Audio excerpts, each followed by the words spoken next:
गडबड करू नका रे.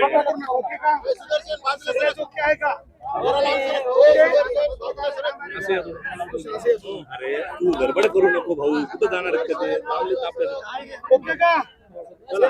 पाटील, गाठी भेटी दौरा आपला सुरू झालेला आहे. काय पुढची दिशा असणार आहे आपली? नाही, इथं गाठीभेटी दौरा आणखीन सुरू नाही केला. यावेळेस समाजाच्या मराठा सेवकांच्याच खांद्यावरती जबाबदारी आहे. तब्येतीच्या कारणानं मला जास्ती वेद नसल्यामुळे फिरणं नाही होत आता त्या विषयात नाही, परंतु मी या परभणीच्या प्रकरणात यांची भेट घेण्यासाठी आलो होतो. तिथे खूप घटना अमानुषपणे मारहाण करून पोलिसांकडून त्यांचा जीव घेण्यात आला असं कुटुंबाचं म्हणणं आहे. ही मात्र राज्याला शोभणारी गोष्ट नाही आहे. जर कुटुंब सांगतंय की मारहाणीनं मृत्यू झालाय, तशा पद्धतीचे रिपोर्ट पण आहे, आणि मग तसं जर असताना जर पोलिसांना मुख्यमंत्री पाठीशी घालत असतील तर ही चांगली बाब नाही. ही मुख्यमंत्र्यांसाठी, या राज्यासाठी चांगली बाब नाही. जे झालं असेल, काय झालं असेल, त्या विषयापेक्षा आज जर तुमचे पोलीसच लोकांना मारून टाकत असतील तर तुम्ही त्यांना पाठीशी नाही घातला पाहिजे. कुटुंबाला न्याय मिळाला पाहिजे. त्याच्या जेवढ्या मागण्या त्या सगळ्या मागण्यांना न्याय मिळाला. 15 दिवस होऊन गेलेत आता, जवळपास 15 दिवसानंतरही फक्त एका पोलीस निरीक्षकाला निलंबित केलंय, आणि मदत जी जाहीर केली ती सुद्धा अत्यंत 10 लाख आणि 5 लाखांची मदत आहे. काय वाटतं, शासन न्याय देण्यासाठी असमर्थ ठरतंय? हे बघा, मुख्यमंत्र्यांनी ना सरळच तुम्ही जर पालकत्व स्वीकारलं तर तुम्हाला त्या कुटुंबाला न्याय द्यावा लागणार आहे. त्यांच्या सगळ्या मागण्या ती तुम्हाला मान्य करावं लागतील, आणि आम्ही त्यांच्या मागण्या मान्य होईपर्यंत त्यांच्या सोबत आहे. कारण जर पोलिस माणसाला मारूनच टाकायला लागले तर ही तुमच्यासाठी सुद्धा मुख्यमंत्री म्हणून एक लाजिरवाणी गोष्ट आहे. तुम्ही कोणाला पाठीशी घालावं, कोणाला नाही घालावं हे तरी तुम्हाला कळायला पाहिजे, कारण पालक तुम्ही आहे. आता जरी इथं काही नुकसानी पण झाली, त्या पण सरकारने दिल्या पाहिजेत त्यांना. कारण आणि ह्या कुटुंबाचं तर एवढं नुकसान झालंय, एवढी हानी झाली, अरे बाप, ते सांगताना अंगावर काटे येते. त्याला त्याच्या अंगावरचे वळ बघितले, भयंकर परिस्थिती केली. जर पोलिसच आता खुणं करायला लागले. राहुल गांधी येऊन गेले, शरद पवार येऊन गेले, अजित पवार सोडलं तर दुसरं सत्ताधारी कुणी आलेलं नाही की ज्यांच्याकडून न्याय मिळेल असं. एसटी लागली नसून, वाहन नसन लागलं त्यांना. गरीब माणसं आहेत ती, येताना यायचं, गरीबाच्या घरी यायला त्यांना वेळ लागतो. कारण इथं परभणीपर्यंत एसट्या बंद आहेत ना. 7-10 वर्ष झाले एसट्या लागत नाहीत मंत्र्याला इकडे यायला. कारण गरीबाची गरज नाही, गरीबाची फक्त मतदानापुरती गरज आहे, मधल्या काळात नाही.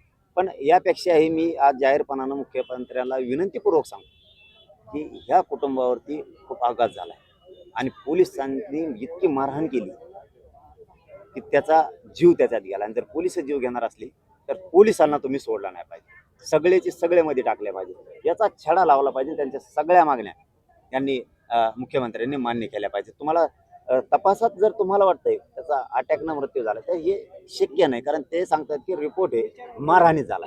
हे अवघड आहे. मुख्यमंत्र्यांसाठी, मुख्यमंत्र्यांचे शब्द त्यांच्यासाठी घातक आहे. बीडचं प्रकरण आपण बघितलं, पद्धत चर्चा झाली त्यांची, कुटुंबियांची, आई आणि भावांचा नेमकं काय आक्षेप होतो एकूण सरकार आणि घटनेबद्दल? त्यांचं असं म्हणणं आहे की सरकार म्हणतंय अटॅकमध्ये, आणि आमचं म्हणणं आहे की आमच्याकडे रिपोर्ट आहे की त्यांचा मारहाणी झाला. आणि ते वळं सांगतात ना, पण ते इतके वळ आहेत त्या अंगावर त्यांच्या. त्याच्यातलं एक लय भयानक सांगितलं त्यांनी की ज्यावेळेस ते पोरं पाणी आणि जेवण मागायचे त्या पोलीस स्टेशनला, त्यावेळेस पोलिस म्हणायचे कोणाकोणाला भूक लागली, आणि मग ज्याला भूक लागली म्हणून ते वर हात करून त्याला बाजूला घ्यायचे, आणि मग त्याला मारायचे, आणि इतकं मारायचे, आणि मग ते आरडून ओरडून पोरांचं झाल्याच्या नंतर मग म्हणायचे भरला का पोट तुझा आता. म्हणजे मुख्यमंत्री साहेब, ही घटना भयंकर आहे बरं. तुम्ही याच्यावर लक्ष घाला, ते कोण होते, काय होते, कारण कुटुंब सांगताय म्हणजे ते जात म्हणून एखाद्या वेळेस नाही सांगत, तर त्यांच्या काळजाचा तुकडा गेला, त्यांचं आज लेकरू गेलं म्हणून सांगतोय. जरा ही गोष्ट गांभीर्यानं घ्या. ह्या ज्या गोष्टी घडल्यात या गोष्टीबद्दल गांभीर्यानं घ्या. तुम्ही म्हणलं शेवटपर्यंत कुटुंबियांच्या सोबत असणार आहे. मी तर गोरगरीब राज्यातल्या सगळ्या सोबतच. पाटील, बीडची घटना राहणार सुद्धा. बीडला सुद्धा अजूनही आरोपी अटकेत व्हायचे.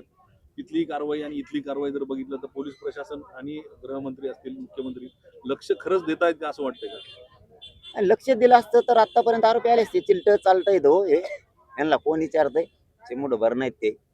तपास जर जनतेने हातात घेतला ना, मग मुख्यमंत्र्याला आणि गृहमंत्र्याला कळण काय खासका असतं. ती वेळ येऊ देऊ नका.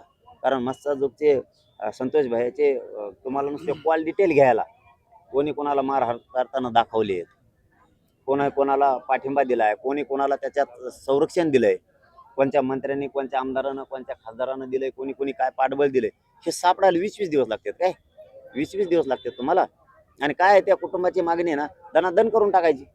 का करत नाही? त्याचं फळ यांना बघावं लागणार त्या सुट्टीनं. आणि कोणाचा बाप येऊ दे, ते मॅटर दबून देत नसतो मी.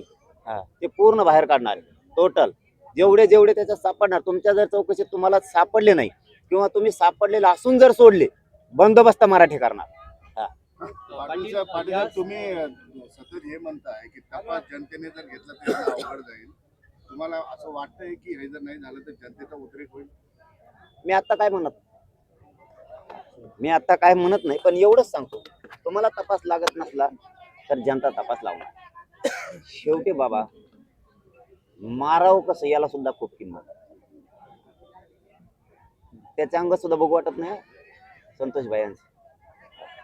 भयंकर आहेत. इतका निर्गुणपणे खून त्या राज्यात आणि देशात पहिल्यांदा झाला. त्याच्यामुळे सुट्टी नाही. तुम्हाला आरोपी सापडत नाहीत? अरे चिलट ते तुम्हाला सापडणार काय? मग जनता सापडी. तपास जनतेला घ्यावा लागणार. मी मग जे बोलतो ते करत असतो. मी सुट्टी देत नाही. कारण जर तुम्ही सहज लोकांचे जीव घेत असलात, मुख्यमंत्री आणि गृहमंत्री म्हणून सहज तुम्ही जीव घेणार, कुठं पैसे देणार किंवा कुठं नोकऱ्या देणार, जीव गेला, न्याय नाही मिळणार कधीच. ते आरोपी अटक नाही होणार. ज्यांच्यावरची नावं घेतले जाहीरपणानं कुटुंबानं, ते तर मधीच पाहिजे.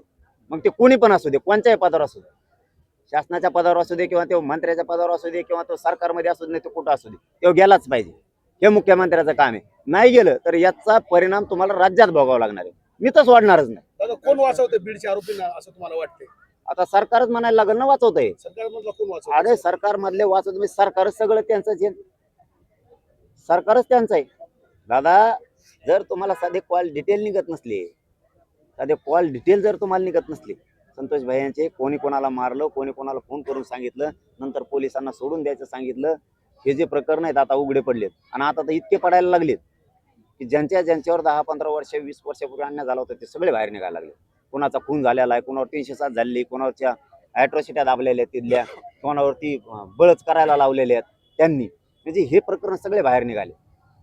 कोणावर किती अन्याय झाला, कोणाचे पैसे दाबले, कोणाचे जमिनी दाबल्या, कोणाचे प्लॉट दाबले, हे सगळं बाहेर निघायला लागले. लोक स्वतःहून आता बाहेर पडले. आणि समाज लोकांनाही सांगतो, तुम्ही कोणत्या जातीचे असा, जे मॅटर झालेत ना त्या जिल्ह्यात बाहेर निघा.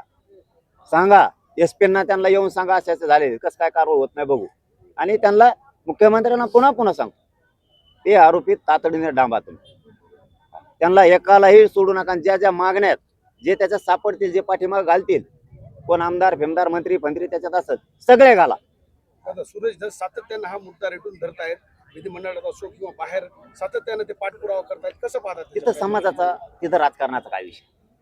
त्याच्यात राजकारणाचा विषय नाही. एक लेकरू गेलं, त्याचा आवाज उठवण्याचं काम जर कोणी करत असलं, त्याच्या मागे महाराष्ट्रातली जनता उभा राहणार. तो कोणत्या पक्षाचा असू द्या, नाही तो कोणाचा असू द्या, त्याशी देणं घेणं नाही. आणि 28 तारखेला मोर्चा आहे, त्याच्यात सुद्धा कोणी राजकारण नाही आणायचं, कोणीच.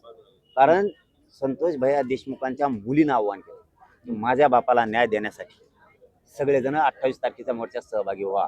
तो जनतेच्या वतीनं मोर्चा आहे. बीड जिल्ह्यातल्या सगळ्यांनी त्या मोर्चात सहभागी झालं पाहिजे. मग त्याचं राजकारण नको बघा. कोणाला निमंत्रण दिलं नसलं तरी नका बघू. कोणी म्हणू नका मी या पक्षाचा कसा आहे, मी सत्ताधाऱ्याचा आहे, मी कसा जाऊ. एका लिकीनं हाक दिली, त्या लिकीच्या हाकेला ओ देऊ. 28 तारखेला सगळ्यांनी सहभागी व्हा. सूर्यवंशी कुटुंबाला जर न्याय मिळाला नाही आणि बीड सारखा जर मोर्चा परभणीमध्ये निघाला तर मराठा समाजाला तुम्ही काय आव्हान? हे बघा, आता मुख्यमंत्री या मागण्यावरती काय करतात, मी तर आज उद्या किंवा आजच गाडीत बसलं कीच बोलणार आहे. सारखं ते बोलतो का नाही ते मीडियाला सांगणार आहे. हा, पण मी हे आत्ताचं कथन सगळं अगोदर सरकारशी करणार. मला आधी त्यांच्याशी बोलून द्या, मग आपला दणका पुढं असतो. परभणीच्या घटनेवर बोलणार तुम्ही मुख्यमंत्री? हा, मग का नाही बोलणार? आणि कोणाशी बोलायचं? तामिळनाडूच्या मुख्यमंत्र्याशी बोलू. आणि हे काय आलंय तिथं? हे कशाला आहेत? हे काय नुसते खुर्च्यावर बसायला दोन्ही विमानाने हेलिकॉप्टरने हिंडायला? हे प्रश्न गरीबाचे सोडावच लागणार आहेत. आणि त्यांना रोज जर जनतेचा अंगावर घ्यायचा नसला, मग त्यात शेतकरी असेल, दीनदलित गोरगरीब दलित बांधव असेल, त्याच्यात मुस्लिम असेल, तर वारकरी संप्रदाय असेल, त्यात हिंदू असो, कुणी असो, गरीबाच्या मदतीला मनोज जरांगे जाणार. नाही सोडलं की घोडे लावणार. धन्यवाद.